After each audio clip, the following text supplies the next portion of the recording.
안녕하세요. 저는 작은 사업체를 운영하고 있는 50대 초반 남자입니다. 저는 부유한 집안에서 나고 자랐어요. 부족함 없는 삶을 살았고, 원하는 것은 무엇이든지 얻을 수 있었습니다. 지금은 아니지만, 제가 어렸을 때만 해도 과일이 귀했어요.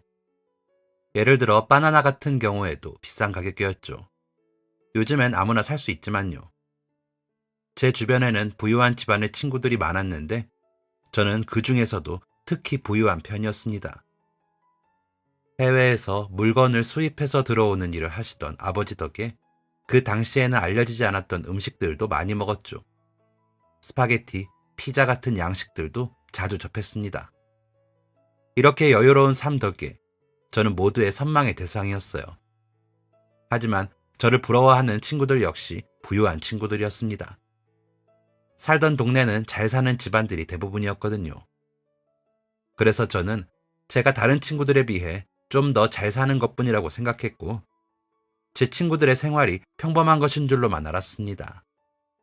저희 아버지는 사업적으로 성공한 분이셨지만 딱 한 가지 부족한 것이 있었어요. 바로 학력이었죠. 저는 아버지를 충분히 존경했지만 아버지는 자신이 국민학교밖에 나오지 않았다는 것에 부끄러움을 가지고 있으셨어요. 그래서 자식만큼은 자신과 달리 공부를 잘하길 바라셨습니다. 다행히도 저는 공부에 꽤 관심이 있는 학생이었고, 아버지의 바람대로 또 저의 욕심대로 공부를 했습니다. 필요하다면 과외도 받으면서 말이죠. 당연히 성적은 최상위권이었고 1, 2등을 다투는 우등생이었어요. 그런데 저와 반대로 제 동생은 공부에 별 관심이 없었습니다. 음악을 하고 싶어 했죠. 아버지는 동생이 음악을 하고 싶다는 이야기를 하자 매우 화를 내셨지만 어머니가 강하게 밀어붙여서 음악을 할 수 있었어요. 동생이 이런 길을 가게 되었다 보니 저는 아버지의 애정과 기대를 듬뿍 받았습니다. 처음에는 그런 기대가 마냥 좋았어요. 아버지의 기대에 부응할 수 있었으니까요. 그런데 명문 고등학교에 입학하게 되면서 아버지의 기대가 부담스러워지기 시작했습니다.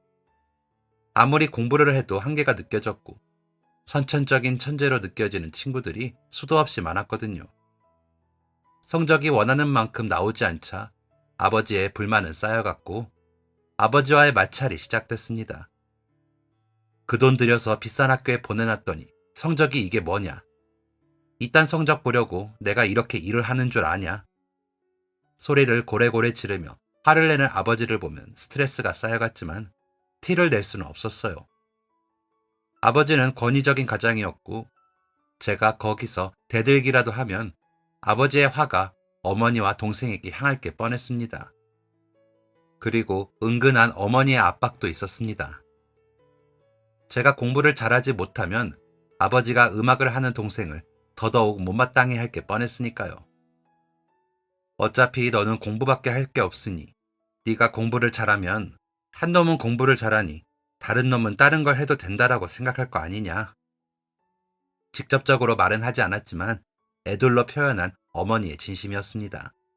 중학생 때까지는 분명 모든 게 좋았는데 아버지가 권위적이기는 해도 충분히 행복했는데 고등학교에 올라가자마자 변해버린 가정 환경은 저를 혼란스럽게 만들었고 그 후로 저는 집안에서 말을 잃었습니다. 다니던 학교가 명문고였기 때문에 남들이 공부하는 대로만 공부해도 다른 일반 고등학교 학생들보다는 더 나은 성적을 거둘 수 있었어요. 그래서 무사히 대학에 입학할 수 있었습니다. 대신 아버지가 원하는 학교는 아니었죠. 반항심에 그랬던 것은 아니었습니다. 고등학교에 들어간 뒤로 나오지 않는 성적과 아버지의 잔소리, 어머니의 압박으로 인해 스트레스를 받으면서 한동안 공부를 놨었거든요.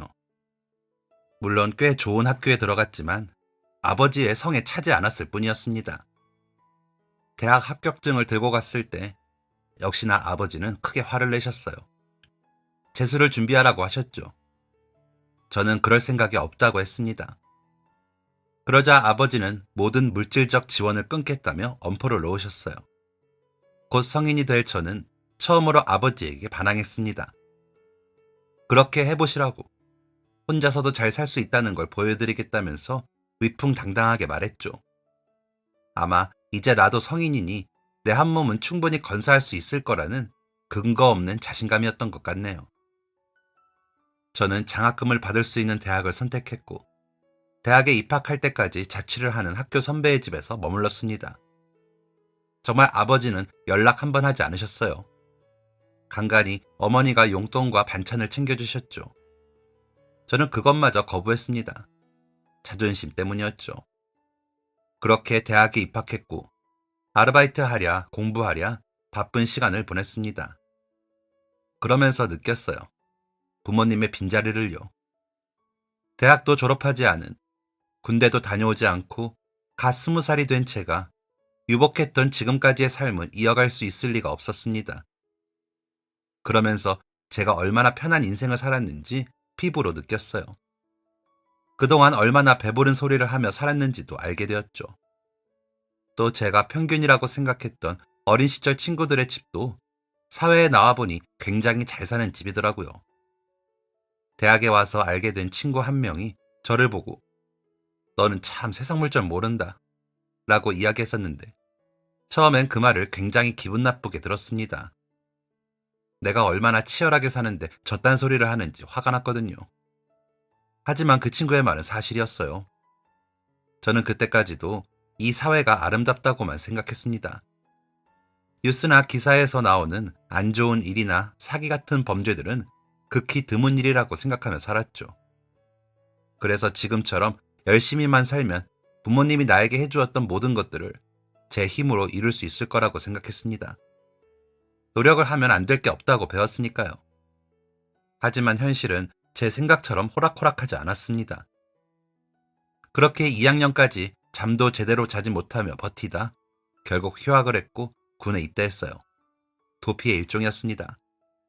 먹고 살아야 하니 일은 해야 하고 일을 하고 오면 피곤하니 공부는 못하고 자연스럽게 성적은 떨어졌죠.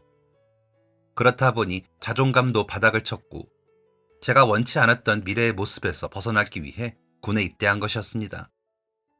지금 와서 생각해봐도 참 미련하네요. 그런 와중에도 자존심 때문에 부모님께 연락하지 않았으니까요.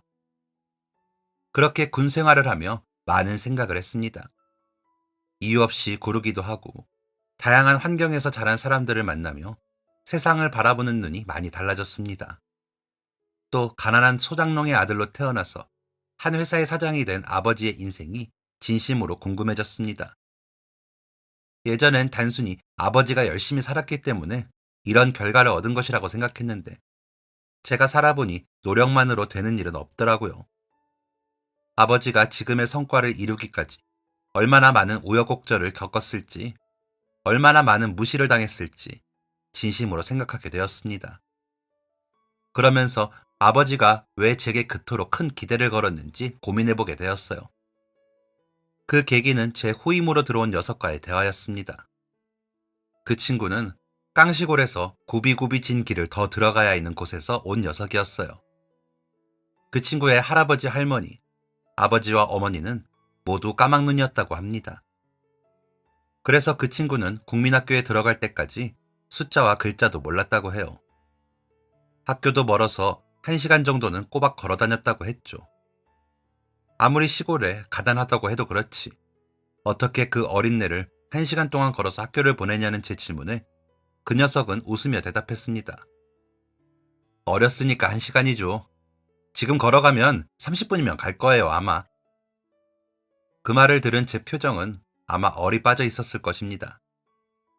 그 친구의 집안 어른들은 배운 것 없었고 가진 것 없었지만 마음만큼은 그 누구보다 따뜻했던 것 같아요.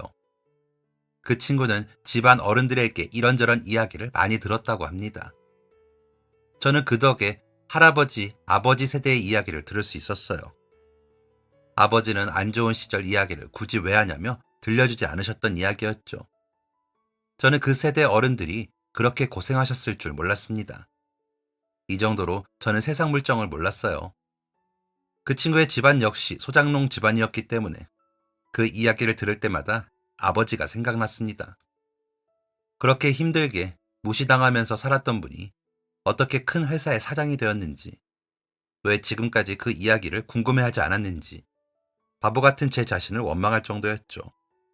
저는 그제야 아버지와 대화를 하고 싶은 마음을 갖게 되었습니다. 몇 년 만의 일이었죠. 아버지에게 묻고 싶은 게 있었습니다. 내가 부모님을 떠나 살다 보니 노력으로 안 되는 게 분명히 있더라. 아버지도 살다 보면 노력으로 안 되는 게 있었을 텐데 대체 그 일을 어떻게 헤쳐나가셨냐? 이걸 물어보고 싶었는데 그게 참 힘들더라고요. 휴가를 가면 꼭 만나 뵙고 이야기를 나눠야지 라고 생각했는데 주저하다 시간이 흘렀고 25살에 전역을 하게 되었습니다. 군대를 간다는 말도 없이 입대를 했던 터라 저녁 인사를 하러 가는 것도 꺼려졌지만 용기를 냈어요. 솔직히 불같은 성격의 아버지가 저를 보고 뺨이라도 날릴 거라고 생각했습니다. 그렇게 집 앞에 가서 초인종을 누르고 기다리는데 어머니가 문을 열고 나오셨습니다. 어머니는 군복을 입고 있는 저를 보고 크게 놀라셨고 집으로 뛰어들어가서 아버지를 부르셨어요. 몸이 바들바들 떨리더라고요. 아버지가 어떤 행동을 하실지 감히 예상조차 하지 못했습니다. 어머니가 집에 들어가서 상민이가 왔어요! 라고 외치는 순간 집안에서 우당탕탕 하는 소리가 크게 나더니 잠옷 차림의 아버지가 서둘러 뛰어나오셨습니다. 저는 그 모습을 보고 너무나 놀랐어요. 그 이유는 아버지의 흐트러진 모습을 처음 봤기 때문이었죠. 아버지는 주무시다 나온 게 분명했습니다. 왜냐하면 아버지는 주무실 때 외엔 잠옷을 입지 않으셨거든요. 그리고 자녀들에게 본이 되어야 한다며 자식들 앞에 나설 때는 항상 머리를 빗고 정돈된 모습으로 계셨습니다. 그런 분이 제가 왔다는 말 한마디에 뛰쳐나오신 것이었어요. 그것도 맨발로 말이죠. 아버지의 모습에 어안이 벙벙한 그때 아버지는 그대로 달려와 저를 껴안아 주셨습니다. 저희 사이엔 아무 대화가 없었지만 말없이도 충분히 그 마음을 알 수 있었습니다. 그날 이후 집에 다시 들어갔고 저는 그동안 궁금했던 아버지의 이야기를 들었어요. 저는 아버지의 인생 이야기를 들으며 큰 감명을 받았고 앞으로 어떻게 살아야 할지 인생을 재정비하게 되었습니다. 그동안은 부모님에게 혼자서도 살 수 있다는 사실을 증명해 보이겠다는 의미 없는 열정으로 살았는데 앞으로는 가족들을 위해 살아야겠다는 생각을 하게 되었어요. 26살이 되어 대학에 복학했습니다. 새로운 사람이 되어 최선을 다해 공부했죠. 먹고 살아야 한다는 이유로 등한시했던 1, 2학년의 성적 때문에 더 열심히 공부해야 했습니다. 그런데 복학한 지 1년이 되지 않아 집안에 큰 문제가 생겼어요. 갑자기 집에 빨간 딱지가 붙기 시작하더니 이사를 가게 되었고 집안에 돈 되는 물건들은 전부 경매에 넘어갔습니다. 아버지의 회사가 망하고 모든 재산이 공중분해되는 것은 순식간이었어요. 이것만큼은 지켜야 한다던 동생의 악기도 결국 팔게 되었고 그때를 기점으로 모든 가족들이 뿔뿔이 흩어져 살게 되었습니다. 저는 고시원에 들어갔고 군대에 가기 전처럼 혼자 모든 것을 해결하는 처지에 놓였어요. 아버지는 그동안 쌓아왔던 사업이 한 번에 무너지자 어떻게든 회사를 일으키려고 하셨습니다. 하지만 그것은 현실적으로 불가능했죠. 왜냐하면 그때는 IMF 외환 위기가 시작되던 시기였거든요. 아버지를 비롯해 아버지와 함께 거래하던 회사도 줄줄이 부도가 났고 저와 어린 시절 함께 학교를 다니던 친구들의 집도 한순간에 무너졌습니다.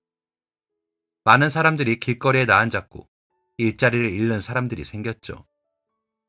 저뿐만 아니라 많은 대학 동기들이 학교를 휴학하고 생활 전선에 뛰어들었어요. 아버지들이 실직하게 되면서 집안의 실질적인 가장들이 되었기 때문입니다. 모두가 일할 곳이 없어서 취업난을 겪을 때 저는 일을 하고 있었어요. 하지만 일하는 것에 비해 돈은 적게 받았습니다. 알고 일을 시작한 거였어요. 최저시급도 받지 못할 정도로 돈을 적게 받았지만 어쩔 수 없었습니다. 어쨌든 일을 할 수 있었으니까요. 저는 그 돈으로 손바닥만한 고시원비를 냈고 끼니를 연명할 수 있을 정도의 식비를 제외한 돈은 가족들에게 보냈습니다. 예전에 비하면 턱없이 적은 돈이었지만 당시 저희 가족에게 그 돈은 생존과 직결되어 있었습니다. 제가 일하던 공장은 사람이 살기 위해선 꼭 있어야 하는 물건을 생산하는 곳이었기에 IMF 때도 살아남을 수 있었던 것이지만 경제 위기가 점점 심각해지면서 다른 공장들과 경쟁을 해야 했고 경쟁에서 도태된 공장의 사정은 점점 안 좋아졌어요.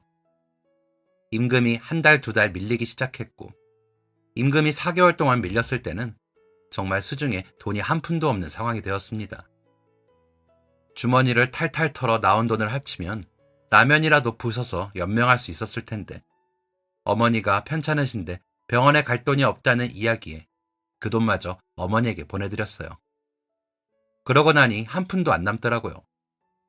설상가상으로 고시원 사장님마저 찾아와서는 월세를 독촉하기 시작했습니다. 어려운 사정이었지만 단 한 번도 월세를 밀린 적 없던 저였습니다. 사정이 이러하니 한 달만 기다려달라고 간곡하게 말씀드렸지만 고시원 주인은 단호했어요. 누구는 땅 파서 장사해? 총각만 힘들어? 나도 먹고 사는 거 팍팍한 사람이야. 월세를 미룬다니 말이 되는 소리를 해야지. 이런 식으로 월세 안 내고 도망가는 인간들을 한두 번 본 줄 알아? 저 한 번도 월세 안 밀렸어요. 며칠을 굶더라도 월세는 꼭 드렸고요. 제가 그동안 신뢰를 못 드렸나요? 이번 달만 지나면 밀린 월급을 받을 수 있을 거예요. 딱 한 달만 기다려주세요. 제발 부탁드립니다. 여기서 나가면 갈 곳이 없어요. 간곡한 청에도 고시원 주인은 월세를 내지 않으면 쫓겨날 각오를 하라며 으름장을 놓았습니다. 도움받을 곳 하나 없이 4일 동안 물만 마시면서 굶었어요. 아무데도 가지 않고 방 안에 틀어박혀 쫄쫄 굶었습니다.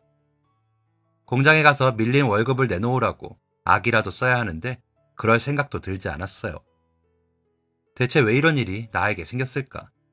라는 생각을 하면서 현재 상황과 세상에 대한 불만을 키웠고 사정을 봐주지 않는 집주인에게도 원망스러운 마음이 들었습니다. 사장님도 상황이 이러하니 어쩔 수 없을 거야 라며 이해하려 했던 마음도 깡그리 사라지고 사장님 또한 원망스러웠습니다.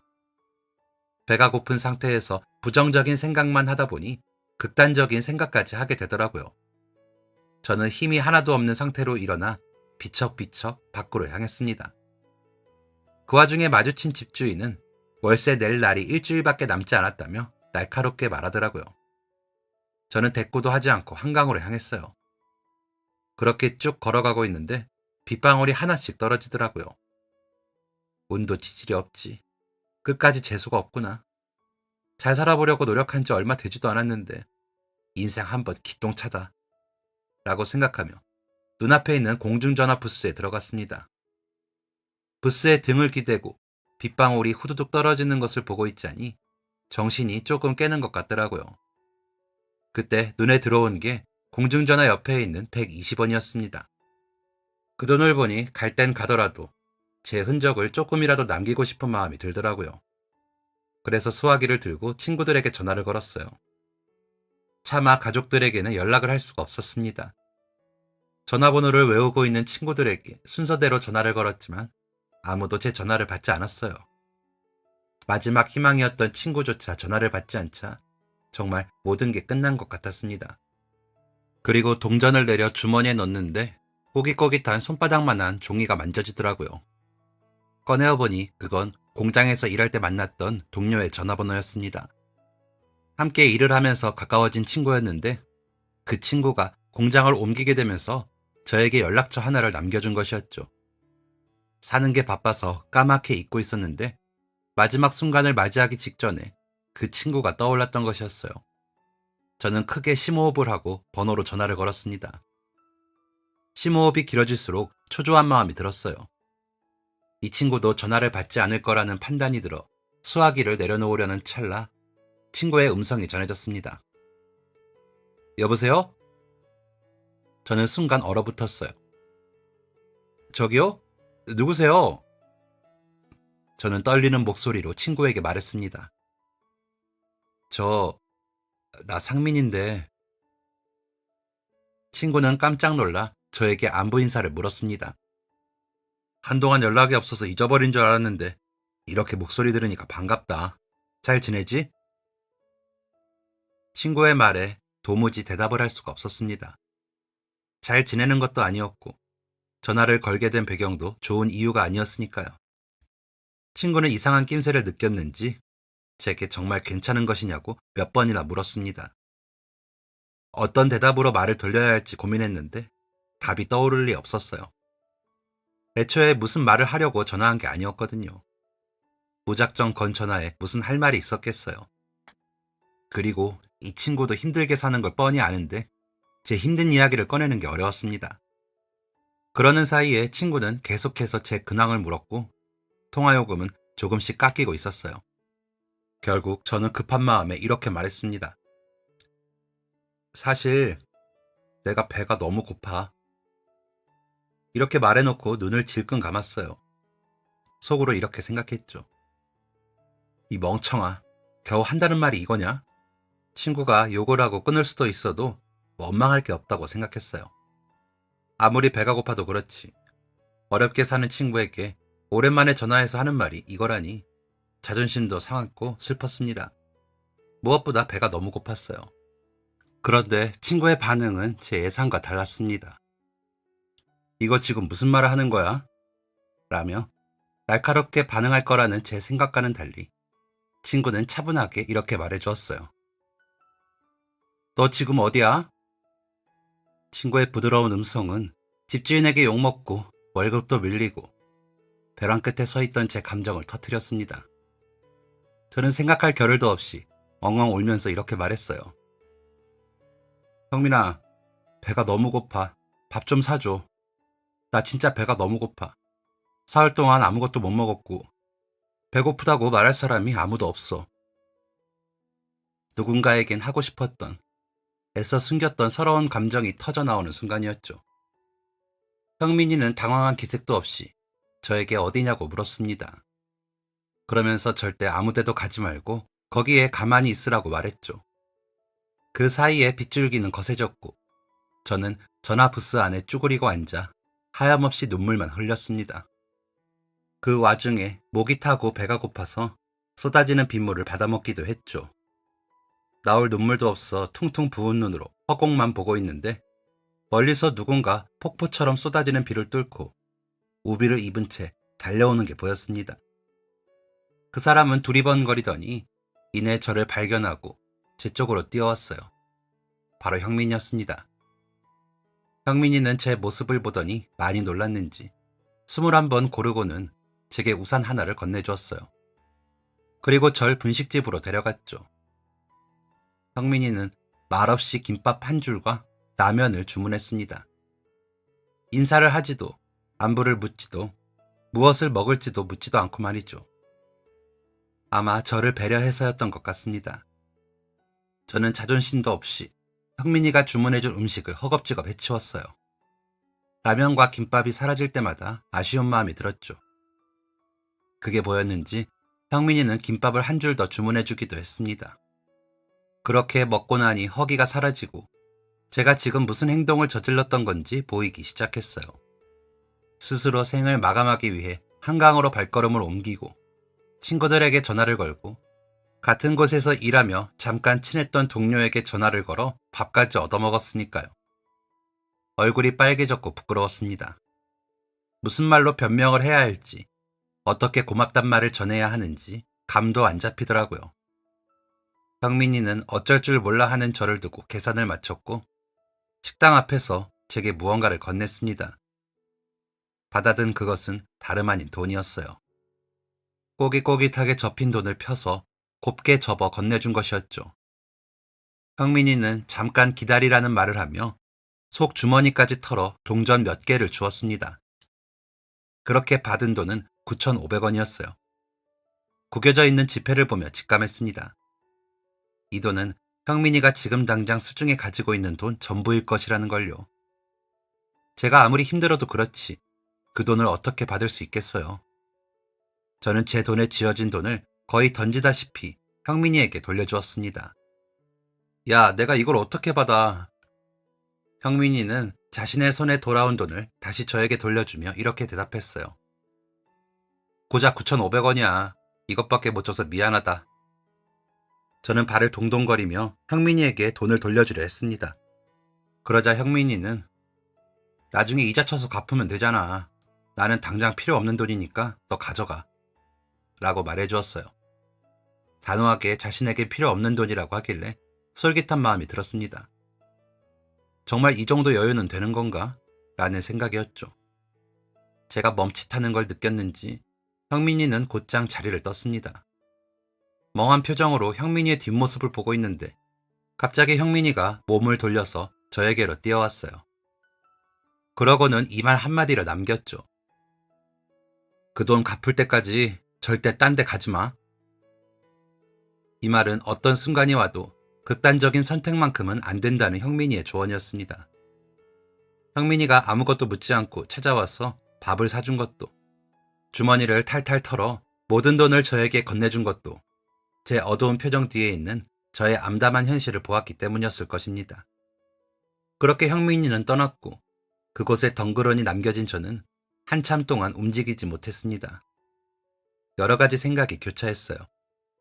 나는 왜 이렇게까지 치열하게 살아남으려 하는 것인가? 이렇게 살아서 내가 얻을 수 있는 건 무엇인가?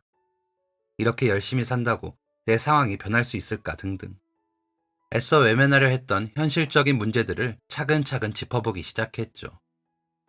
아무리 생각해도 답은 나오지 않았지만 저는 몸을 돌렸어요. 모든 것을 훌훌 털어버릴 수 있을 한강 둔치가 아닌 초조함과 차가움, 실망감만이 가득한 고시원으로 돌아간 것입니다. 밤새도록 고민에 고민을 거듭했음에도 여전히 답은 나오지 않았고 앞으로 어떻게 살 것인가? 라는 질문에 저는 결국 아주 간단한 답을 내릴 수밖에 없었습니다. 저는 형민이가 준 9,500원을 갚는 것. 당장 눈앞에 있는 문제만 해결하기로 했어요. 제게는 그렇다 할 목표가 없었으니까요. 새로운 목표를 찾은 다음 날이 되었습니다. 막노동이라도 하려고 밖으로 나갔는데 누군가가 제 어깨를 잡았어요. 몸을 돌려보니 공장 사장님이 서 있었습니다. 사장님? 임금이 4개월 동안 밀렸고 힘든 시간을 견디며 사장님을 원망하기도 했지만 사실 사장님은 좋은 분이셨어요. 제가 공장에 들어가서 일을 할 때 제 사정을 듣고 몰래 저희 가족을 도와주기도 하셨습니다. 고시원에 들어갈 돈도 없고 숙박시설에서 잠을 잘 돈도 없어서 가끔 벤치에서 잠을 청해야 하던 그때 한 달 월급이 나오기 전 제 고시원 월세를 내준 분이기도 했죠. 사정이 아무리 이렇다 해도 일하는 만큼 월급을 주지 못하는 것에 진심으로 미안해하셨음을 저는 알고 있었습니다. 그럼에도 불구하고 밀린 임금을 받을 수 있을 거란 기대는 하지 않았어요. 상황이 상황이기도 했고 단 한 번도 직원들 돈을 떼먹은 적 없는 분이 이렇게까지 하시는 건 정말 답이 없었기 때문이라고 생각했기 때문이었죠.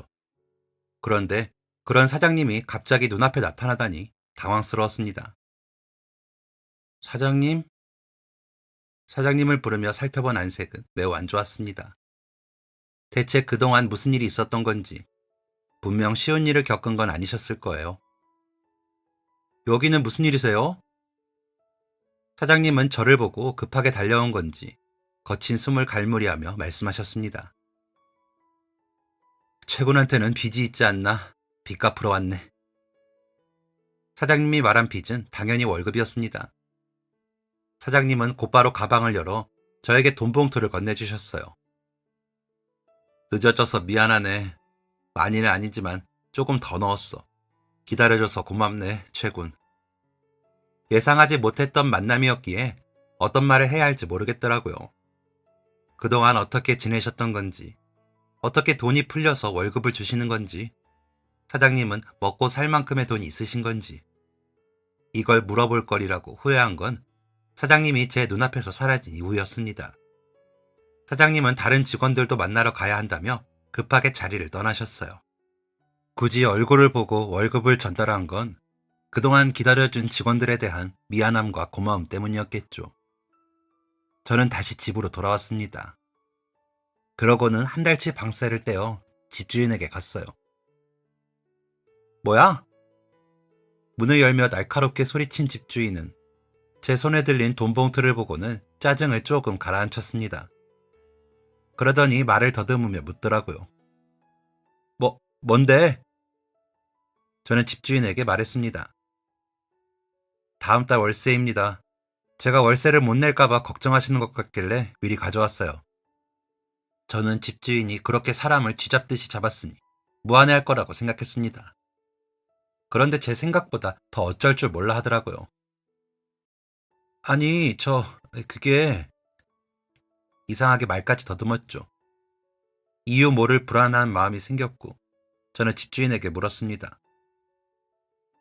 왜 그러세요? 집주인은 한참 망설이더니 결국 사실을 고백했습니다. 그게 사실 다음 달부터 다른 사람이 들어오기로 했어. 무슨 말을 하는 건가 싶었습니다. 다른 사람이 들어온다뇨? 총각이 월세를 못 낼 거라고 생각해서 다른 사람 들어오게 하려고 했지. 저는 아버지의 영향으로 계약서의 중요성을 익히 들어 알고 있었습니다. 제가 집을 구하던 당시엔 집주인도 초조한 상태였어요. 임대업으로 먹고 사는 사람이었는데 세입자가 구해지지 않아서 불안했거든요. 게다가 시설도 썩 좋지 않아서 더더욱 사람을 구하는 게 어려웠습니다. 그런데 그런 와중에 제가 나타났으니 집주인은 어떻게 해서든 저와 계약을 하고 싶어 했어요. 공장에서 일도 하고 있었고 허우대 멀쩡한 청년이니 월급은 밀리지 않을 거라고 생각했겠죠. 그래서 월세를 조금 깎아 들어가게 되었습니다. 그러면서 계약서에 한 가지 추가한 내용이 있었어요. 월세를 올리거나 부당한 이유로 내쫓지 않겠다는 내용이었죠. 당시엔 이런 조항을 왜 넣어야 하는지 이해가 되지 않았습니다. 세입자가 구해지지 않아서 초지하는 사람이 저를 내쫓을 리 없다고 생각했으니까요. 하지만 아버지의 강한 주장으로 그 조항을 넣게 되었습니다. 그러면서 집주인도 한 가지 조건을 걸었어요. 월세를 한 번이라도 밀리면 모든 계약을 파기하는 것으로요. 월세도 깎았겠다. 다른 조항도 받아들여줬겠다. 집주인의 이런 요구를 거절할 명분은 없었습니다. 그리고 저는 제가 월세를 밀릴 거라 생각하지 않았어요. 제가 굶을지언정 이런 것들은 밀린 적은 단 한 번도 없었거든요. 그런데 그랬던 사람이 제가 아닌 다른 세입자를 구했다는 것입니다. 저는 어이가 없어 실소를 터뜨리며 집 주인에게 말했습니다. 저는 월세를 밀린 적도 없고 살면서 문제를 일으킨 적이 없습니다. 그건 아주머니도 아실 거라고 생각해요. 그러니 저는 이 집에서 나갈 이유가 없습니다. 만약 나가야 하는 사람이 있다면 다음 달부터 여기서 살기로 한 사람이겠죠. 그 사람을 내보내세요. 당연한 권리를 요구한 것입니다. 그런데 집주인은 어쩔 줄 몰라 하면서 발을 동동거리더라고요. 그러면서 정말 어이없는 말을 하기 시작했습니다. 아니, 그게 사실 내가 요즘 급전이 필요했거든. 그래서 새로 들어온다는 사람한테 계약금 겸 보증금을 좀 받았어. 왜 불안한 기운은 틀리질 않는 걸까요? 그럼 보증금을 돌려주시면 되겠네요. 집주인은 우물쭈물하며 제 얼굴도 보지 못한 채 말했습니다. 그게 벌써 써버려가지고 화가 나더라고요. 지금까지 월세를 내라고 그렇게 독촉하던 사람이 하루아침에 이렇게 변하다니. 저는 그동안 쌓였던 서운함이 폭발하는 걸 느끼면서 아주머니에게 화를 내고 말았습니다. 도대체 이런 법이 어디 있습니까? 아직 월세를 밀리지도 않은 사람을 죄인 취급하셔서 월세 가져왔잖아요. 그런데 갑자기 뭐라고요? 지금 저더러 나가라는 거잖아요. 집주인은 제가 강하게 나오자 가만히 있어서는 안 되겠다 싶었나 봅니다. 갑자기 뻔뻔하게 굴더라고요. 내가 내 집에서 나가라는데 뭐가 문제야? 총각이 보증금이 있어 뭐가 있어? 사정이 딱해서 월세만 받고 살게 해줬더니 어딜 감히 큰 소리야? 상황은 악화되었고 큰 소리가 오고 가자 집주인의 아들이 내려와 상황을 중재했습니다. 결론적으로 저는 쫓겨났어요. 저는 그때 처음으로 내 집 장만의 꿈을 꿨습니다. 형민이에게 9,500원을 갚는 것 외에 또 다른 목표가 생겼던 거죠. 지금 와서 생각해보면 집주인에게 감사해야 하는 게 아니냐는 우스운 생각도 듭니다. 얼마 되지도 않는 짐을 가지고 나와 공원 벤치에 쭈그려 앉아 어떻게 해야 하나 고민하다 집에 전화를 걸었습니다. 아버지와 동생은 각각 먼 지역에 일을 하러 갔고 집에는 어머니 혼자 계셨죠. 신호 연결음이 끊기고 어머니의 목소리가 들렸습니다. 목소리가 더 안 좋아지셨더라고요. 그 목소리를 들으니 감히 아쉬운 소리를 할 수가 없었습니다. 아들, 별일 없는 거지? 라고 묻는 어머니의 말에 울컥했지만 꾹 참고 이렇게 말했어요.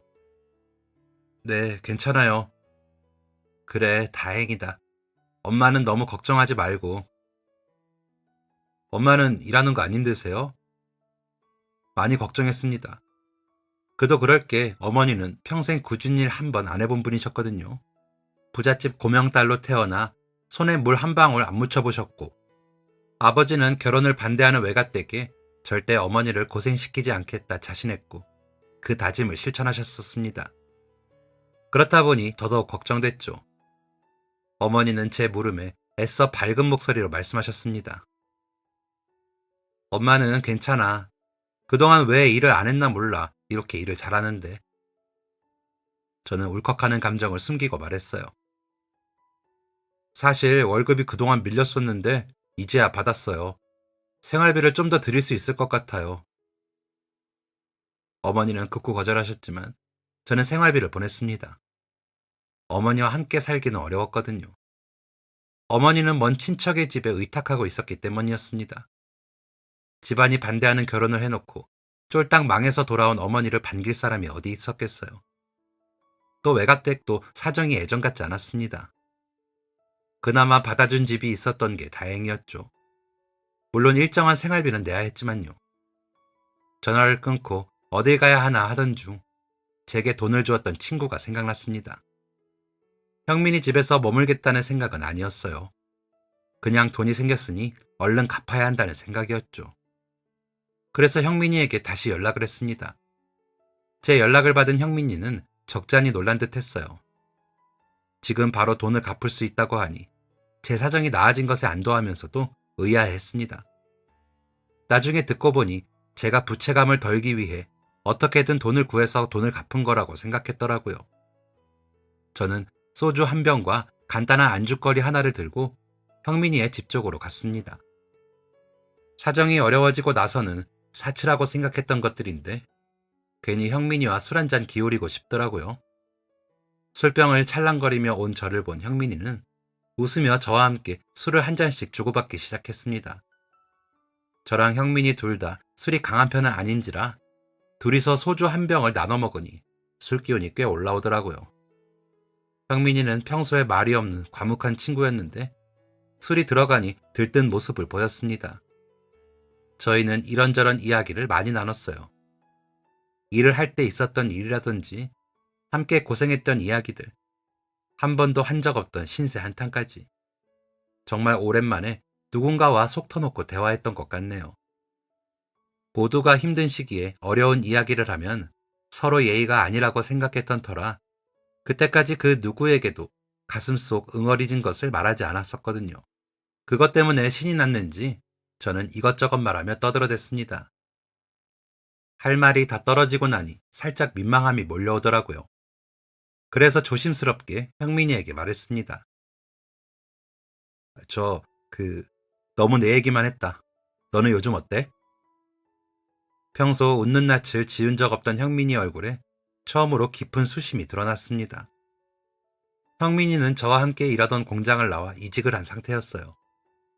돈도 잘 주는 곳이었고 업계에서 오랫동안 자리를 잡고 있었던 곳이라 저도 진심으로 형민이를 축하해 주었죠. 그런데 절대 문제가 없을 것 같았던 그 회사가 순식간에 망해버렸다고 합니다. 제가 임금을 받지 못했던 그 전부터요. 왜 그 소식을 듣지 못했는지 이해할 수 없었습니다. 그리고 미안한 마음이 들었어요. 저보다 오랫동안 임금을 받지 못했을 형민이가 저를 위해 돈을 쓴 것이니까요.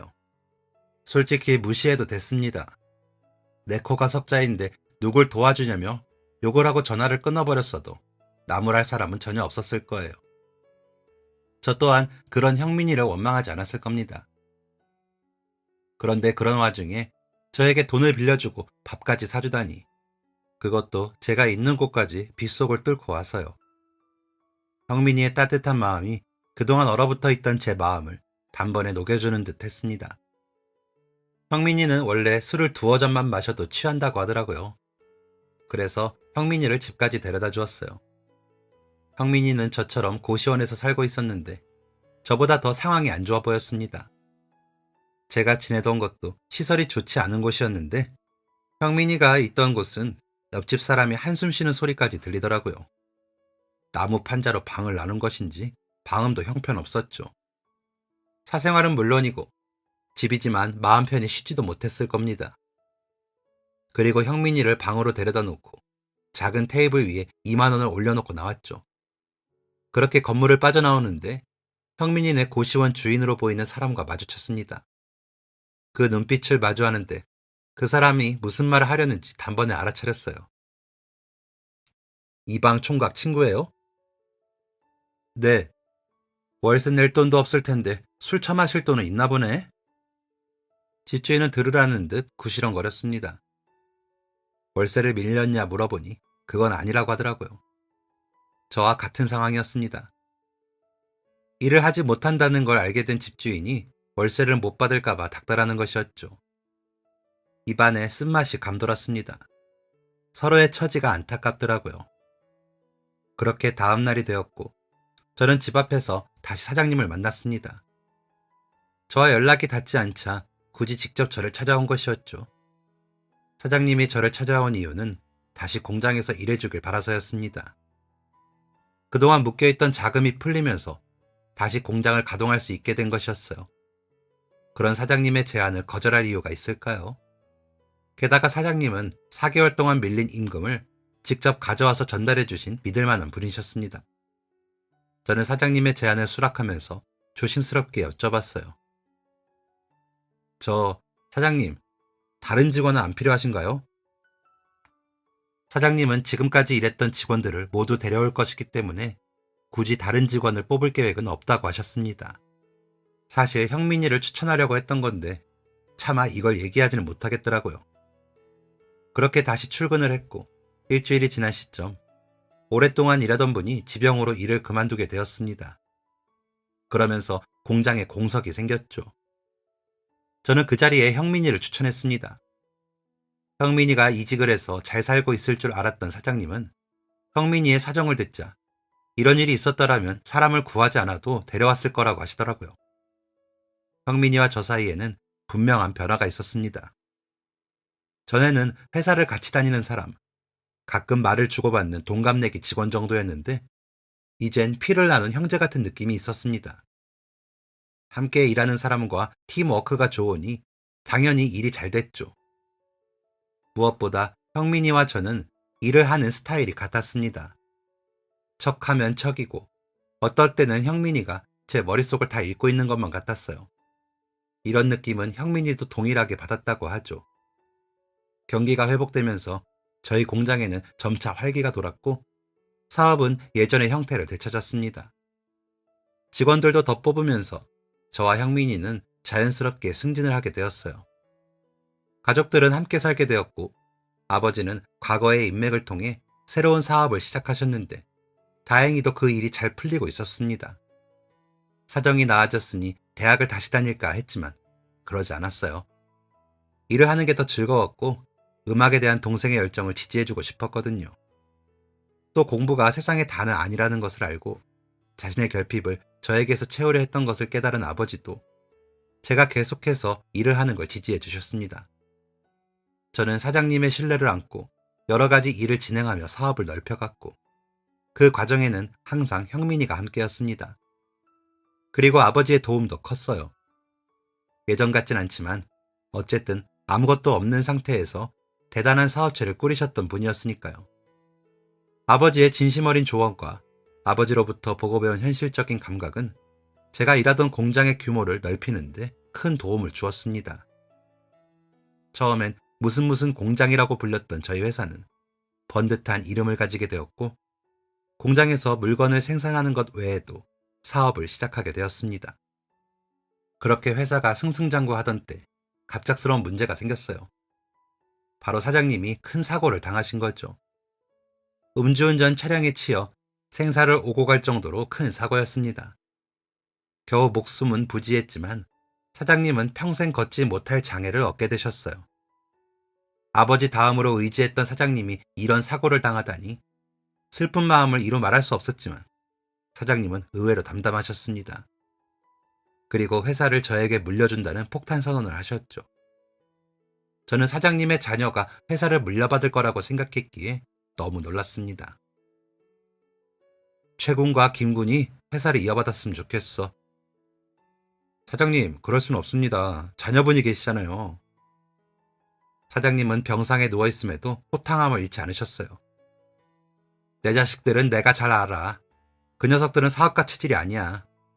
그 녀석들이 회사를 맡으면 순식간에 무너질 걸세. 내가 어떻게 세운 회사인데. 그리고 이 회사가 잘못되면 직원들은 어떡하나? 그 직원들한테 딸린 식솔들이 얼만데. 기분 따라 하는 말이 아니야. 자네들이 일하는 걸 보면서 진작에 결심한 거였어. 말하는 시기가 조금 당겨지긴 했지만. 결국 저희는 사장님의 뜻대로 하기로 결정했습니다. 이후에도 사업은 계속해서 승승장구했어요. 일이 잘 풀리니 삶의 여유가 생겼고 어느 날은 형민이가 연애를 한다는 이야기를 듣게 되었습니다. 말이 연애지 결혼할 때가 되니 말하더라고요. 이 바쁜 와중에 어떻게 연애를 한 건지. 저는 연애도 못 해보고 일만 하고 있는데 부러운 마음이 들었습니다. 그런데 그 마음보다 더 컸던 건 축하하는 마음이었어요. 함께 일하며 지켜본 형민이는 정말 좋은 남자였고 저는 형민이를 보며 저런 남자가 결혼을 해야 하는데 라는 생각을 늘 가지고 있었거든요. 어찌 보면 제가 형민이의 결혼을 더 기다렸던 것 같습니다. 그렇게 결혼식 이틀 전 저는 서류 봉투 하나를 꺼냈습니다. 그리고 사무실 한쪽에 있는 금고를 열었죠. 저는 그 안에 있는 모든 돈을 꺼냈습니다. 이날을 위해 준비해둔 돈이었죠. 총 액수는 950만 원. 형민이에게 전달해줄 축의금이었습니다. 형민이가 저에게 빌려주었던 9,500원에 대한 값이었어요. 저는 짧은 편지와 함께 봉투에 돈을 담았고 결혼식 전날인 그 다음날 형민이의 집으로 향했습니다. 그리고 봉투를 내밀었어요. 그 봉투를 열어본 형민이는 기겁을 하며 제게 봉투를 돌려주려 했습니다. 하지만 저는 단호하게 거절했습니다. 이자 붙여서 갚으라고 한 건 너야. 난 하라는 대로 했다. 그럼에도 불구하고 부담스러워하자 저는 나도 언젠간 결혼할 거다 라는 말로 형민이를 설득했습니다. 진심은 아니었어요. 저는 가까운 가족과 친지만 모셔놓고 작은 결혼식을 올렸는데 축의금을 일절 받지 않았거든요. 봉투를 들고 와서 축의금을 받아달라는 형민이에게 전 이렇게 말했습니다. 내가 너한테 준 950만 원은 내 재산의 일부분이었지만 그때 네가 나한테 준 9,500원은 네 전 재산이었어. 그때 내 손에 쥐어준 9,500원이 950만 원보다 값지다. 저와 형민이는 잘하지도 못하는 술을 마실 때마다 항상 이 이야기를 합니다. 아마 저 세상에 갈 때까지 추억할 만한 가장 따뜻한 기억이겠죠. 형민이는 개인 사업체를 세워 사업을 하는 중이고 저는 후계자를 양성하고 있습니다. 가장 힘들었던 때에 손을 내밀어준 친구가 있어 얼마나 다행인지, 또 그 추억을 함께 할 이와 함께 늙어간다는 게 얼마나 기쁜 일인지 느끼는 요즘입니다. 제 사연은 여기까지입니다. 지금까지 제 이야기를 들어주셔서 감사합니다. 안녕히 계세요. 지금까지 사연 들어주셔서 감사합니다. 사연이 재밌으셨다면 구독과 좋아요를 눌러주세요. 감사합니다. 안녕히 계세요.